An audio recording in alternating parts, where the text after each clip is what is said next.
Hi, this is John Rubino.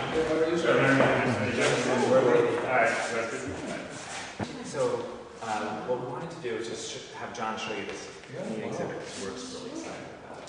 So I had 5 apprentices this summer, high school kids from the local schools, from 3 different schools.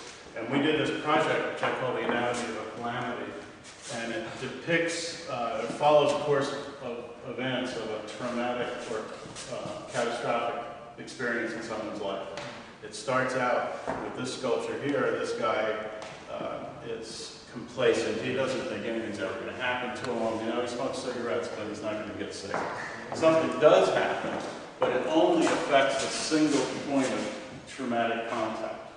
Everything else in his body, mind, and soul just goes away. It's the only thing that he's concentrating on is that one bit of hurt, whatever it is.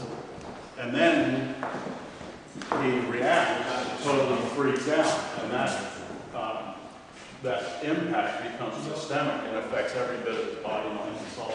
It's so, I interviewed lots of people, from psychologists and psychiatrists down to people who were sexually abused and people who were hit by cars, and every kind of trauma you can think of. And I heard so many interesting things, like a woman who had cancer talking about how much her toes hurt during recovery, and a guy who hit a moose in his car and was on the critical list for a couple of days. He talked about his recovery. He thought he had Alzheimer's. He was forgetting words. He couldn't put sentences together. But he had no neurological actual damage. Just a trauma, but it affected him in every way. And then they get to this guy, and the medical system's put him together. But he's still got the need for personal and psychological and interpersonal growth. So the psychiatrists say that without the personal interaction with other humans, all you can do is reenact. You see the accident over and over. You think you're going to get the cancer again, whatever it is. So until you have that love and help from others, you can't actually get through it. And then this guy has recovered. He's a little bit stronger. It's a memory. It's never going to go away. It's become part of his persona. But he's a stronger individual, hopefully, and that's great. And he's ready to take on life.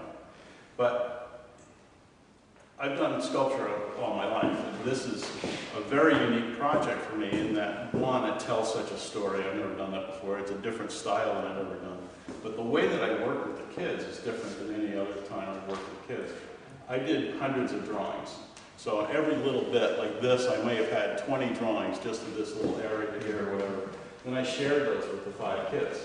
Each of the 5 kids did their own drawings from mine and did their own rendition of the 5 stages. Yeah. Then I looked at their stuff, did new drawings, went back and actually produced mine. Oh, I assumed you were So, first. Oh, no, I followed behind them. So I did all my drawings before I even started with the kids. Then I started with the kids. I taught them how to weld, and cut, and bend, and form the metal. Yeah. That's all. And then, Lots of pictures. yeah, all these pictures here to everything that. Then they produced theirs sort of as models of my drawings, but they're models that they added their own thought to. So these aren't exact depictions of my drawings. It's their rendition of it. Then I used that as part of my input and did new drawings again and did the final pieces. And my plan for these is to send them on a national tour of hospitals and trauma centers.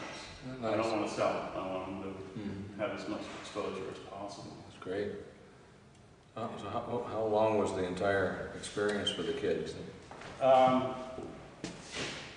It was spread over about 8 weeks. It was 6 weeks of contact time for the kids, but some of them couldn't all be there at the same time, so I did it over 8. So they all had their 120 hours to get 1 high school credit. Right. So. Good. Nice. It's great because it's our first sculpture exhibit. A lot of people come through. Yeah. That's great, Jim. Thank you. Congratulations. It's exciting, and I hope these kids will be inspired, and who knows where their creative future may lie, but it'll be a good experience for them. I want to do it again in January. run another section. And I'm looking for, I had, somebody funded the whole project the last time, one person. Actually, it's the second time I've done it, he funded it twice.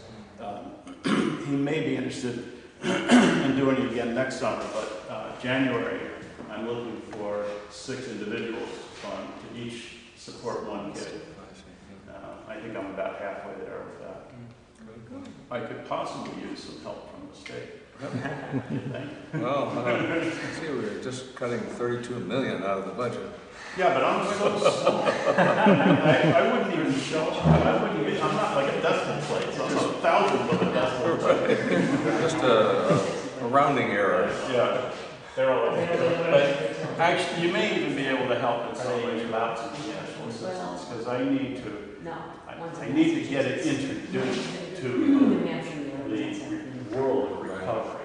You know, Well, that's a word from your office could probably go a very long way. I'm not even sure exactly how to put them together. Well, let me think about that, John, because there are organizations and agencies obviously that are involved in that. So, for Intel. in fact, I think the Vermont Association for Mental Health has its annual meeting in a month or two. I don't know if they had a big crowd. So they are interested in this way there. So that's the first way to get started. Called Friends of Recovery. That has some meetings a year that I've attended. Oh, yeah, it's Shandy. Great. This will be in touch with the Arts Council and all those folks. But it's outside of the normal realm of contact. So that's why I'm really looking for trauma hospitals. I just ran into Oh yeah, of course. I just ran into her yesterday at Costco. And she doesn't even live in town anymore. Yeah, I wonder. She lives out in Denver, but she still owns a home here. And she said she's retired. She was president of the Hospital Association. And she processes it by the director. She's retired. Next couple of weeks. Still, she's got contacts. And then a sponsor, long time local, anything else. Holding until hour, take the picture. Oh.